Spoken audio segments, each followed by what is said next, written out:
Students, this is Pinkesh Mansukhani. Today I am going to start our first lesson, A Letter to God, written by G.L. Fluentis. In these stories, the main characters are Lenko, a postman, the postmaster, and the themes of the stories are about faith, goodwill, charity, human foolish, and misjudgments. Before starting this story, I would like to share the summary of this story. Lenko was a poor farmer. He was very hardworking. Once there was a hailstorm, it destroyed his crop completely. Lenko had a great faith in God. He wrote a letter to God. He asked God to send him money. The postmaster saw this letter. He decided to help Lenko. He collected some money.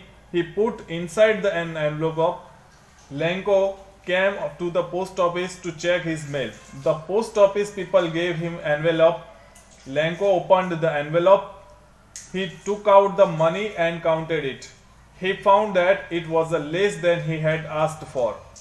He wrote another letter to God. He asked God to send him the rest money, but he wanted him not to send the money through the mail. He said that the post office people were bunch of crooks. Means Lanco बहुत गरीब किसान था, वो बहुत परिश्रम किया करता था. एक बार भारी ओले पड़े, जैसे बारिश में वो बर्फ के ओले पड़ते हैं ना, वैसे वो पड़ने लगे. इसके उसकी पूरी फसल नष्ट हो गई थी. लेंको को ईश्वर में बहुत भरोसा था. उसने ईश्वर को एक पत्र लिखा. उसने ईश्वर से कहा कि वह उसे पैसे बेच दे जो उसकी फसल नष्ट हो गई थी उसके लिए. पोस्टमास्टर ने लेंको को यह पत्र देखा. उसने लेंको की सहायता करने का निर्णय ले लिया. उसने कुछ पैसे एकत्रित किए. उसने ये पैसे एक लिफाफे में डाल दिए. लेंको अपनी डाक देखने के लिए डाकघर में आया. डाकघर के लोगों ने उन्हें लिफाफा दे दिया. लेंको ने लिफाफा खोला और उसमें से पैसे निकाले और इन्हें गिना. उसने देखा कि पैसे उसमें से थोड़े कम थे. जितने उससे मांगे थे उससे उसमें थोड़े काउंटिंग में थोड़े कम थे. उसने ईश्वर को एक और पत्र लिख दिया और उसने ईश्वर से यह कहा कि अब जो बाकी के जो पैसे हैं वो चाहता था कि वो पैसे डाक द्वारा ना भेजे. उसने कहा कि डाकघर के लोग धोखेबाज होते हैं, मतलब धोखेबाजों का एक टोला होता है. तो बेचारे जो पोस्टमैन और पोस्टमास्टर जिन्होंने उसकी सहायता की थी, उसका उसने शुक्र तो एक तरफ रहा, बट उसके ऊपर उसने इल्जाम लगा दिया. तो इस तरह की ये स्टोरीज है. चलो आगे स्टोरी स्टार्ट करते हैं. Student, take the books and start reading with me. The house, the only one in the entire valley, set on the crest of a low hill. वह मकान जो पूरी घाटी में एकमात्र ही था, एक निचली पहाड़ी की चोटी पर खड़ा था. From this height, one could see the rivers and the fields of ripe corn dotted with the flowers that always promised a good harvest. इस ऊंचाई पर से आदमी नदी को तथा पके हुए अनाज के उस खेत को देख सकता था जो हर जगह ऐसे फूलों से भरा था जो सदा एक अच्छी फसल होने का भरोसा दिलाते थे. The only thing the earth needed was a downpour, at least a shower. एकमात्र चीज जिसकी धरती को जरूरत थी वह थी मूसलधार वर्षा अथवा कम से कम एक बौछार. Through out the morning Lanco, who knew his fields intimately, had done nothing else but seen the sky towards the northeast. तो उस पूरी प्रातः मीन्स सुबह के दौरान लेंको, जो अपने खेतों को पूरी तरह से जानता था, ने उत्तर पूर्व के आकाश को देखने के अतिरिक्त अन्य कोई काम नहीं किया. वो आकाश की तरफ देख ही रहा था. Now we were really going to get some water woman. ए औरत, हमें सचमुच कुछ पानी मिलने वाला है. The woman who was preparing supper replied yes God willing.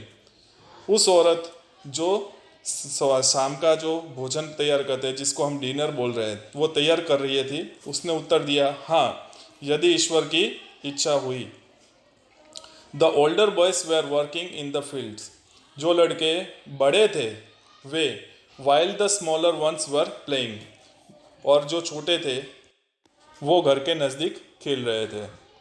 Until the woman called of them all, come for dinner. और अंत में औरत ने उन सब को यह कहते हुए बुलाया, भाई रात का खाना तैयार है, आ जाओ। It was during the meal that just Lenko had predicted big drops of rain began to fall. भोजन के दौरान ही जैसा कि लेंको को पहले ही अनुमान लगा दिया था कि वर्षा की बड़ी बड़ी बूंदें गिरने लगी। In the north east huge mountains of cloud could be seen approaching. उत्तर पूर्वी दिशा में बड़े बड़े पहाड़ों के जैसे बादल आते ही दिखाई दिए। The air was fresh and sweet. हवा ताजी तथा सुहावनी लग रही थी। The man went out for no other reason than to have pleasure of feeling the rain on his body. वह आदमी बाहर चला गया, उसका अन्य कोई कारण नहीं था, बट वो अपने शरीर पर वर्षा के अनुभव का आनंद लेना चाहता था। And when he returned, he exclaimed, "These aren't raindrops falling from the sky, they are new coins." तथा जब वह वापस आया तो उसने खुशी से चिल्लाते हुआ कहा, ये आकाश से गिरती हुई वर्षा की बूंदें नहीं, ये तो सिक्के हैं। The big drops are 10 cent pieces and little ones are 5s. बड़ी बूंदें 10-10 सेंट के सिक्के हैं तथा छोटी बूंदें 5-5 सेंट के सिक्के हैं। With a satisfied expression, he regarded the field of ripe corn with its flowers draped in curtain of rain. संतोष की भावना सहित उसने पके अनाज को उस खेत से देखा जो फूलों से भरा हुआ था तथा जो वर्षा रूपी चादर से ढका हुआ था। But suddenly a strong wind began to blow, and along with the rain, very large hailstones began to fall.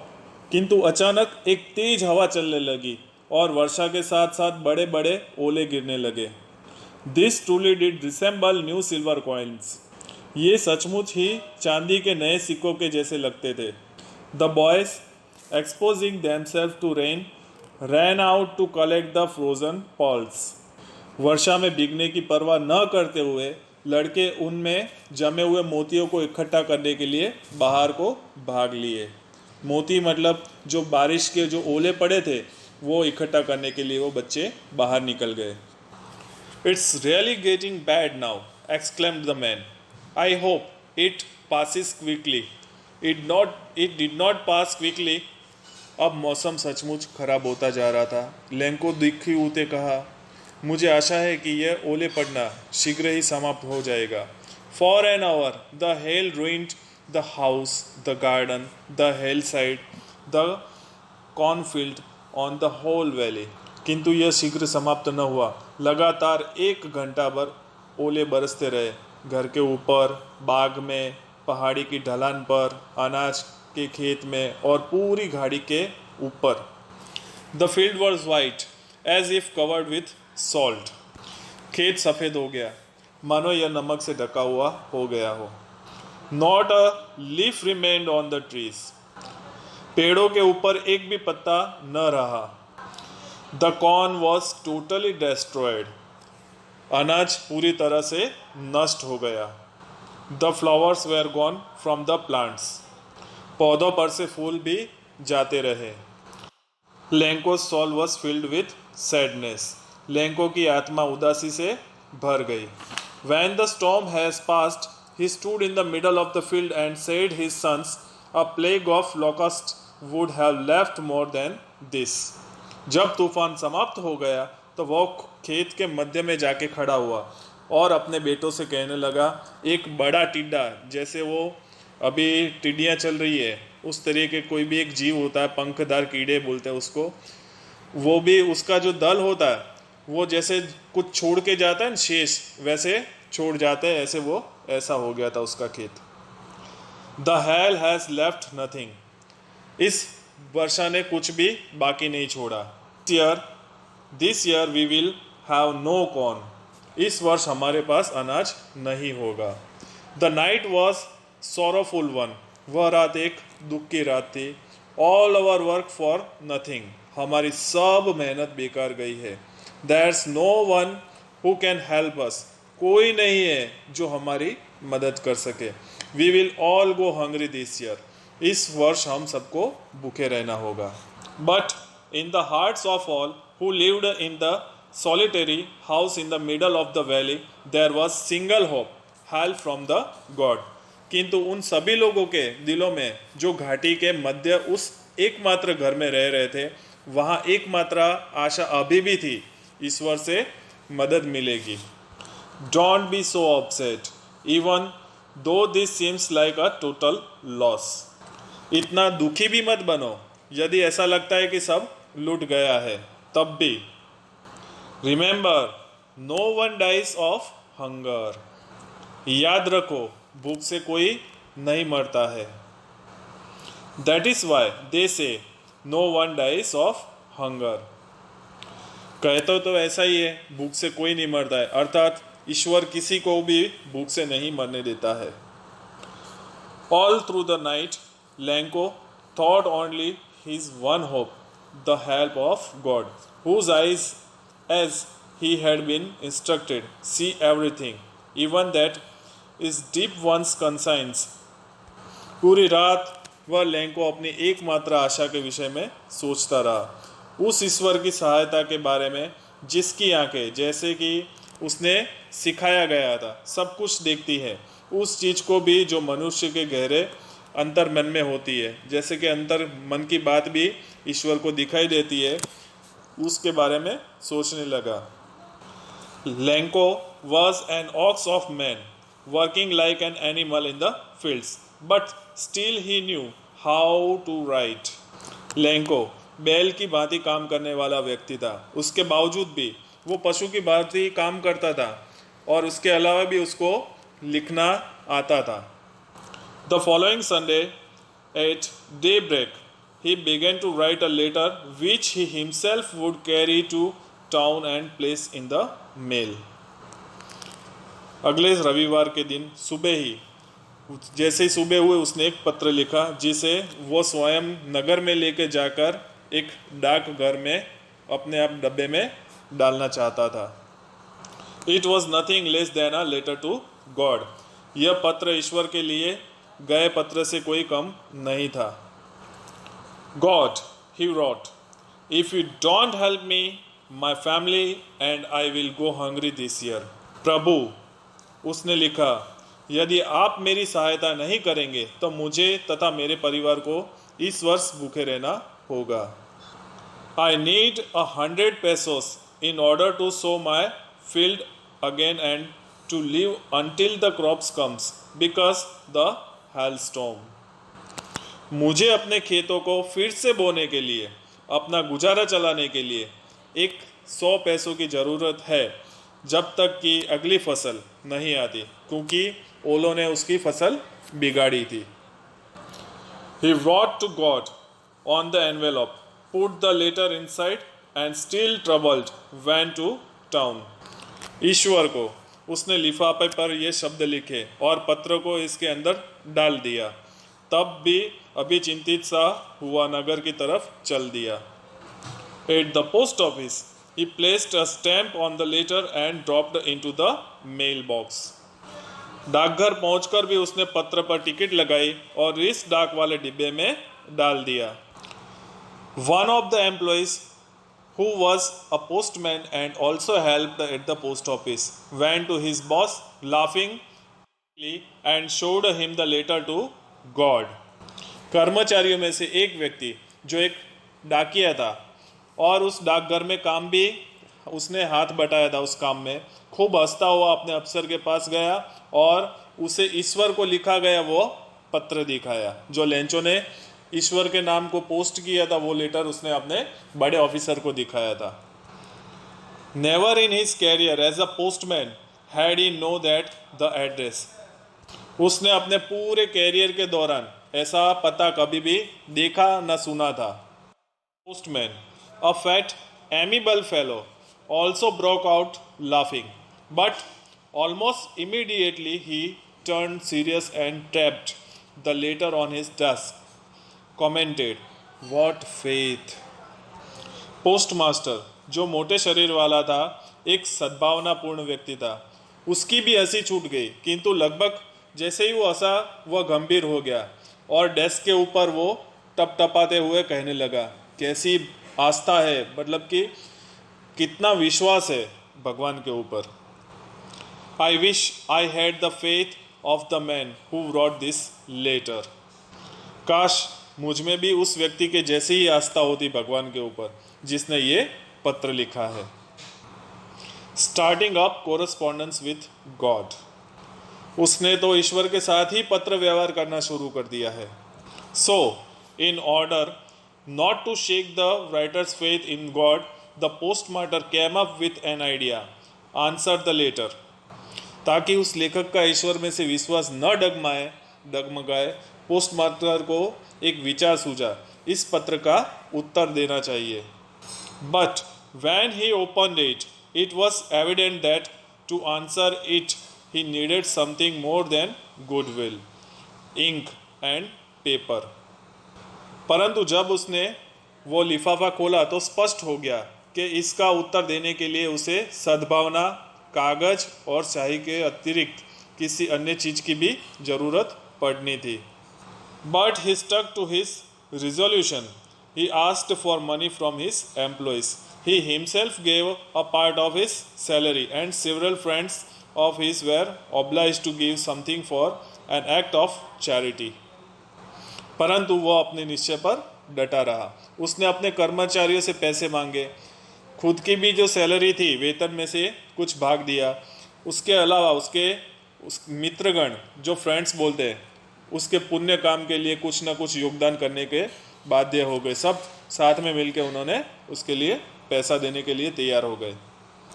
It was impossible for him to gather the 100 pesos, so he would able to send the farmer only a little more than half. उसके लिए पूरे 100 पैसे इकट्ठे करना असंभव था, इसलिए वह किसान को केवल आधे से थोड़ा अधिक ही बेचने में समर्थ हो पाया।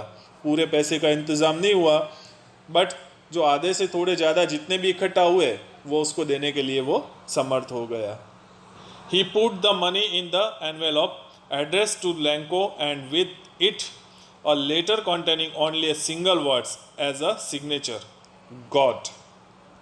उसने पैसों को एक लिफाफे में डाला जिस पर लैंको का पता लिखा हुआ था, और उन पैसों के साथ एक पत्र रख दिया जिस पर केवल एक ही शब्द हस्ताक्षर के रूप में लिखा गया था, वो था गॉड।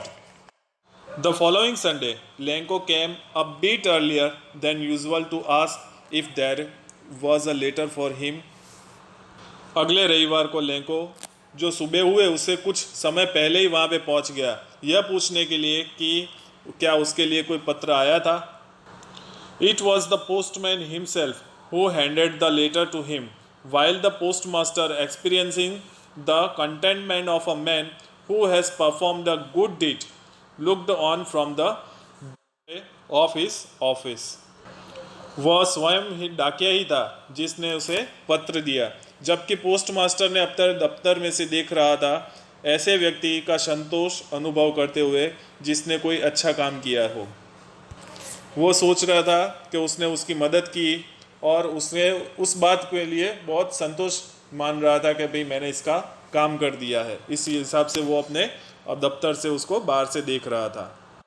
को showed not the slightest surprise on seeing the money.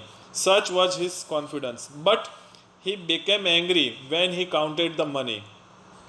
Lanco को पैसे देखकर जरा सी भी हैरानी व्यक्त न की। उसका ईश्वर में इतना विश्वास था, किंतु वो क्रोधित हो गया जब उसने पैसे गिने। God could not have made a mistake, nor could he have denied to Lencho what he had requested. उसने सोचा कि ईश्वर कभी गलती नहीं कर सकता था, ना ही वह लैंको को वह चीज़ देने से इनकार कर सकता था जिसकी उसे प्रार्थना की थी। Immediately, Lenko went up to the window to ask the paper and ink. Lanco तुरंत कागज और स्याही मांगने के लिए खिड़की पर गया। On the public writing table, he started to write, with much wrinkling of his brow, caused by an effort he had made to express his ideas. तो पब्लिक के लिए रखी गई मेज के ऊपर लिखना उसने शुरू कर दिया, अपने माथे पर बहुत सारी झुर्रियाँ बनाते हुए। जो सत्य जो यत्न के कारण बन रही थी जो उसने अपने विचारों को प्रकट करने के लिए करना पड़ रहा था। When he finished, he went to the window to buy a stamp which he licked and then affixed to the envelope with the blow of his fist. जब उसने लिखना समाप्त कर लिया तो वह एक टिकट खरीदने के लिए खिड़की पर गया, जिसे अपनी जीभ से गीला कर लिया और फिर अपनी मुट्ठी से दबाकर लिफाफे पर चिपका दिया। The moment the letter fell into the mailbox, the postmaster went to open it. जैसे ही पत्र डाक में डिब्बे में गिरा, पोस्टमास्टर उसे खोलने के लिए चल दिया। It said, God of the money that I asked for, only 70 pesos reached me. Send me the rest, since I need it very much. But don't send it to me through the mail, because the post office employees are bunch of crooks. इसमें लिखा था, ईश्वर, वे पैसे जो मैंने आपसे मांगे थे उनमें से मेरे पास केवल 17 पैसों ही पहुँचे हैं। मुझे बाकी के पैसे भेज दीजिए क्योंकि मुझे इसकी बहुत ज़रूरत है, किंतु मुझे डाक द्वारा मत भेजना, क्योंकि डाक भर में जो कर्मचारी काम कर रहे हैं वो सारे के सारे धोखेबाजों का एक टोला है, लैंको।